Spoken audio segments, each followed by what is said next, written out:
nothing but dy by y into 100. This is equal to 1 by n times percentage error in the number is x, so percentage error means dx by x into 100. So this is the line that we need to prove.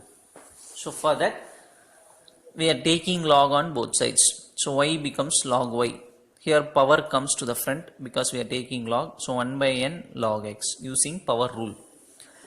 Now differentiating with respect to x, I have not written it. Differentiating with respect to x, what happens? Log y. How to differentiate? First put 1 by y. We should not leave as it is because we are differentiating with respect to x. So we need to differentiate y again with respect to x. So 1 by y dy by dx. Suppose I am differentiating with respect to y means I can stop at 1 by y. But with respect to x means 1 by y dy by dx. This is equal to 1 by n differentiating with respect to x. Log x becomes what? 1 by x. Yes or no?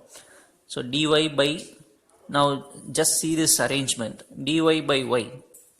Taking this dx to other side. So 1 by n, just putting a bracket for our convenience. 1 by x, dx is taken to other side. So after differentiating, we are arranging the terms dy by y. X dx is taken here and a bracket is written here. Now multiplying both the sides by 100, dy by y into 100 is equal to 1 by n bracket dx by x into 100. So multiplying both sides by 100. Now I am observing this dy by y into 100. What is the meaning of this? Percentage error in y. What is y?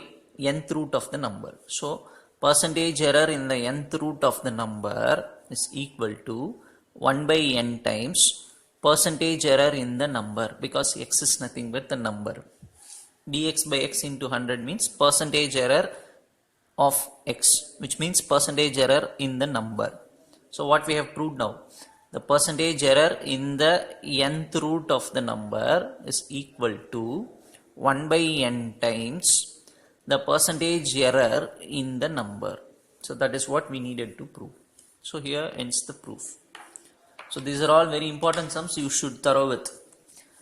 As I said, I hope you would have started writing problems in revision notebook after completing your class. So classwork completion is very important. Don't make your classwork incomplete. Complete it properly.